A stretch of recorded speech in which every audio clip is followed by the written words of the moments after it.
So, ayan po mga Kalingap, hello po sa inyong lahat. Welcome back po to our channel, Kalingap Edu. At ayan, ngayong araw po, andito tayo ngayon sa lugar kung saan nakatira po ang mga Manide tribe. At ayan po, dahil ano na nga, kailangan nila ng tulong, no? Inuna na natin silang puntahan at talagang ano po, kawawa sila kasi dun sa last vlog natin ay talagang grabe yung sinapit nila ng grupo nila at grabe talaga yung iyak ng pinakakapitan nila dito at so ayan po, kasama ko ngayon si Kalingap Norman po. Siya po ang kasama natin ngayon sa vlog. Bro, shout out sa'yo. Shout out po. At ayan, nandito tayo ngayon sa kabundukan na to. Lalakad na naman gaya ng dati. Sana po nandito silang lahat kasi medyo may kalayuan tong lugar na to. Sana di masayang ating effort kasi alam naman po natin ang mga Manide po ay hindi po yan masisipag po yan. Hindi po yan nagpipirme sa isang lugar. Gusto lagi niya may makakain sila para sa kanilang pamilya at yan, may pang suporta.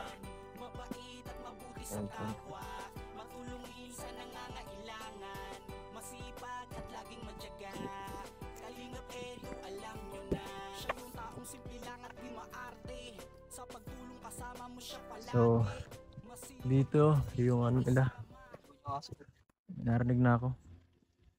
Narinig mo yun? Tao po! Tao po! Tao po! Grabe po mga Kalingap, sobrang may tao na? Ha?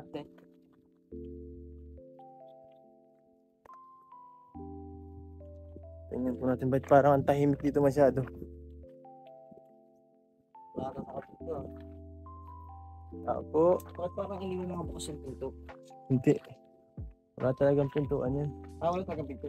Wala talagang mga pintuan dyan.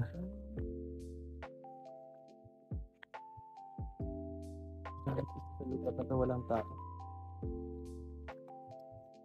Bro, parang walang tao. Grabe. Yan pa mga Kalingap. So parang inabandona na po. Parang abandonado na po talaga tong area. Grabe. Wala na, no? Wala nang tao. So ayan, wala tayong adatnan po mga Kalingap. Grabe. Hindi ko pati alam kung saan nakahanapin sila kasi wala sila mga pang-contact na na gamit kagaya ng cellphone. Hindi sila hindi sila marunong. At saka ang alam lang talaga nilang gawin is magtrabaho dito. So hanep yan, paano kaya ito? Grabe po, wala kami nadatnan dito ni Norman. Hindi ko siguro po nung mga nakaraan na umalis na rin siguro sila dahil yun nga po sa mga sunod-sunod na nangyari sa kanilang lugar. Kagaya nga nung sabi ni Nanay Eden po, ay Edna po, na dahil may parang threat sa kanilang lugar dito sa kanilang Manide tribe is siguro ay ang ginawa ng leader, yan po ni Nanay Edna, ang leader nila, na umalis na lang muna, no? Para sa safety ng buong tribo. Pero yan, paano kaya ito? Wala tayong mabibigyan ng tulong po kasi di natin alam kung saan sila hanapin. Siguro mamaya po tatanungin natin ng barangay kung saan sila nagpunta, no? Grabe. First time mo dito, bro, no? First time. Parang ang lungkot dito ng unang bisita mo. Wala agad naabutan sa unang punta mo dito. Yan po. Abandonado na nga ako, nakakatakot na dito.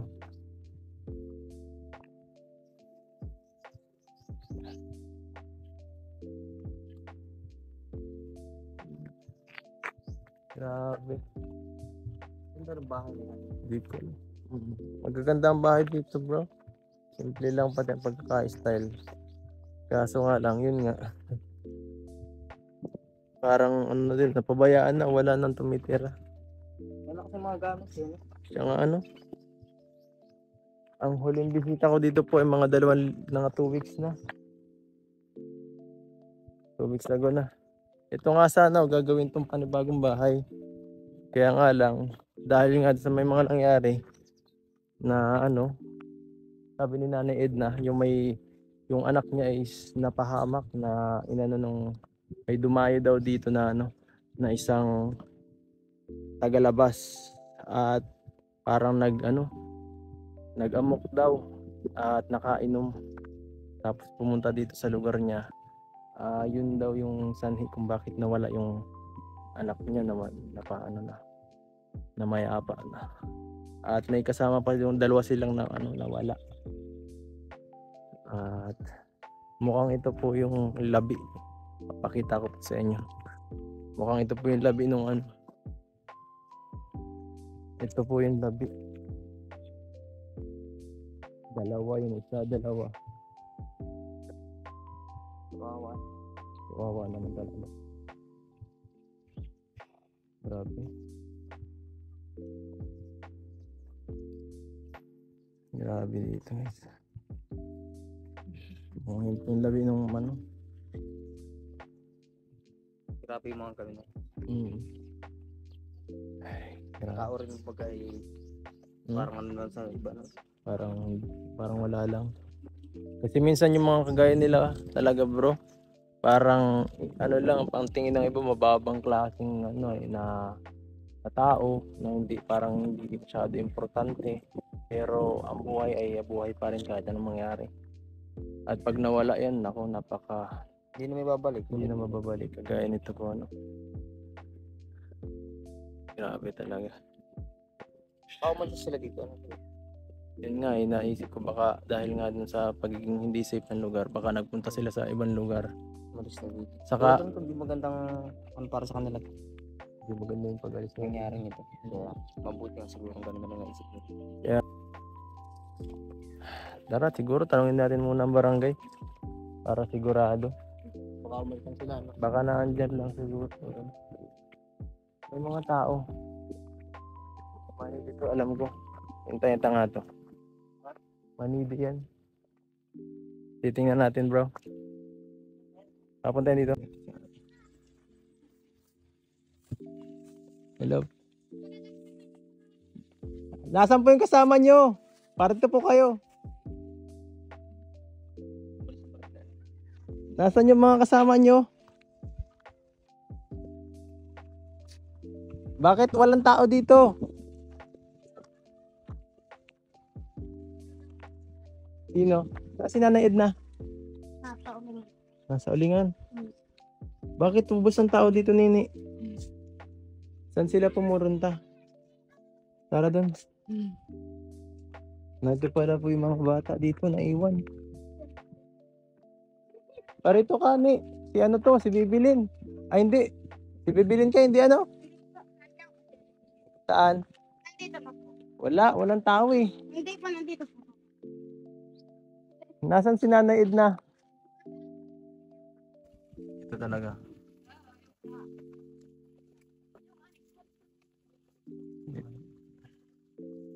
Sabi ko na parang si Nanay yun yung isa.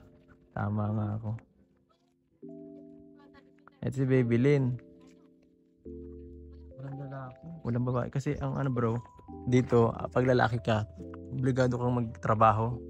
May ano sila. Oo. Pag lalaki, trabaho ka talaga sa mga gamasan, mga kuprahan. Kailangan nandun ka. Oo, ikaw mag-handle nun.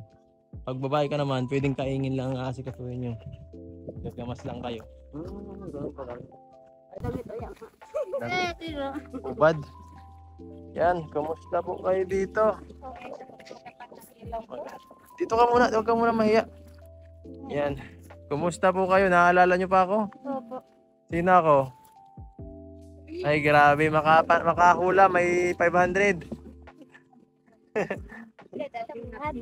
Sino? Si Baby Lynn, oh. Ang laki na ng anak mo. Tanda ko dati. Nung buntis ka pa dito, diyan kita nadatnan. Halos hindi ka na halos hinang-hina ka. Ayun, laki na ng baby mo. Ngayon po ay balo na po yan. Wala na yung asawa. Balo na. Oo. Bakit? Patay na po. Ayun yung sinabi nyo? Oo. Pambihira. Bibi, halika. Nakakot. Dito ka. Ikaw pala yung naging balo. Nasaan yung libing? Ito yung libing ng asawa mo? Naroon doon. Sa kabila po. Harap ng Grabe. Pwede puntahan natin? na. Ha? Sabi niya kon. Ano? Gili ka. Pwede natin makita yung ano dito. Talohan niyang. Ikuhaan niya. Titingnan na lang natin. Diba mo kon. Saan po? Kala ko iba ito. Bakit halos gada punta ko dito may namamatay? Pambihira yan. Ikaw, ilang taong ka na? 18? Baka nagbabala ka na rin mag-asawa ha? Wag muna. Baka mabalo ka. Alin? Ay, ito. Itong loop ito. Ito? Tama? Bakit parang ang liit? Yun pala. Grabe. Ilan linggo na yung nakalibing? 2 linggo, 3? 4 po. 4. Grabe. Kumusta naman ang ano nyo dito? Okay naman. Okay naman. Sabi ni nung nakaraan ni nanay, sobrang gulo daw dito. Oo po yung nakaraan. Yung nakaraan. Grabe. Hindi pa kayo nakaka-recover sa mga nangyari nung nakaraan. Hindi nyo pa masama pa yung pakiramdam nyo sa mga nangyari. Opo. Siya. Bakit dito parang abandonado ngayon yung mga buong bahay dito? Walis wala akong nakitang tao dito ngayon. Nag-aralis na po. Umaralis? Opo. Bakit? Minsan po nag-aarawayan po sila. Nag-aaway na paano? Tungkol saan ang pinag-aawayan? Hindi siya sinasabi. Di mo alam? Tatanungin natin sa mga Opo. tanungin natin kung bakit. Nag-aawayan. Nag-aawayan. Eh di ilang pamilya na lang kayo dito? Nandun po yung nandun po sa kabila yung Iba. Grabe yun. Ang lungkot na ng ninyo, tribo. Lungkot na. Po. Grabe. Grabe. Ay! Grabe. Kumusta po kayo dito? tinawang po. Mabuti naman. Sabi daw ni ate, nag-aralisan na daw dito. Nag-aralisan na ngayong iba. Bakit po? Magulo nga at gawa ng may namatayan. Tapos, Yung babae na nag-ano dito ng pag naglalasing, hindi na maintindihan. hindi na maintindihan. Puro lalaki ang kaharap. Ha? Anong katribo nyo rin? Oo, yun po may-ari doon. Maricel. Napasama dito ng kung sino-sino. Mm. Tapos pinalis niya. Alis na. Nag-aaway-away pala kayo dito, sabi nung isa. Mm. Gagawan pala nun. Mm. Ay. Si Atid na, anong ginawa ni Atid na sa ngayong Galit na galit nga po yung magulong yan. Namatay yan. At hindi tungkol sa anak niya na pinatay na. Grabe. Wala mo. Doon pa sa may bahay namin pinatay.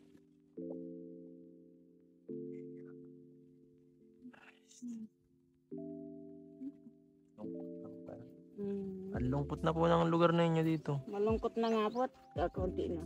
Accounting na tayo dito. Bagay, nadatnan ko kayo, kakaunti lang din naman kayo ay.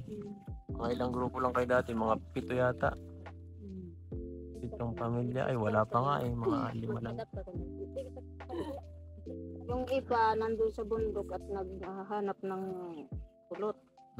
Ang ganun, sa mga lalaki po. Si Ate Edna, sumama din yata, wala tao. Nasa Osmeña po. Ano po ginagawa doon? May meeting. May meeting si nanay. Hanggang bukas pa po yung linggo. Pauwi. Pauwi na sana ako eh. Buti na lang nakita ko kayo dun oh. Parang nakita ko kita.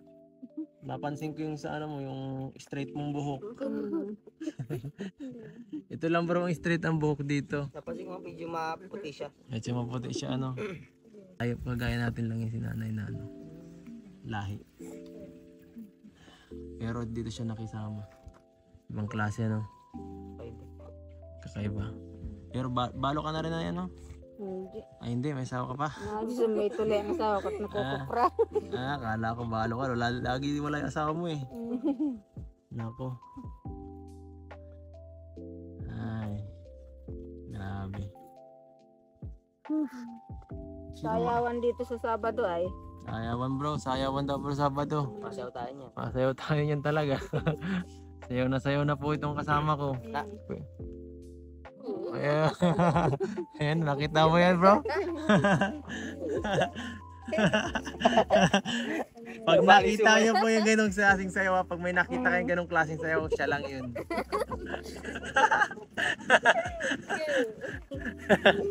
Kita mo yan bro? Ikaw kay Marcos mo yan?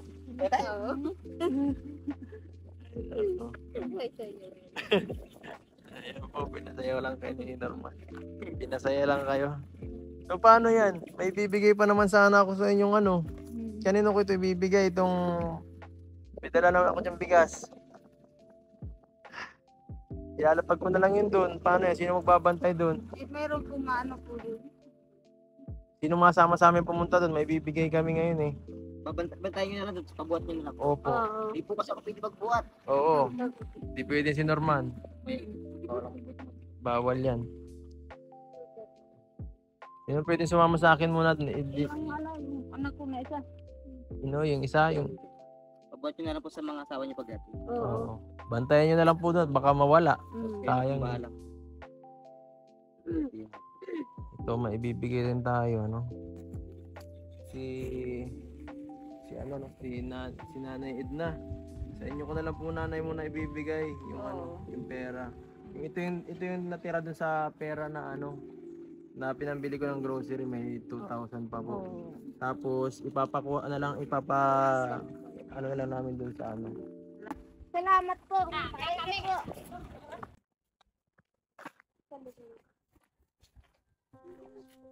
Dika.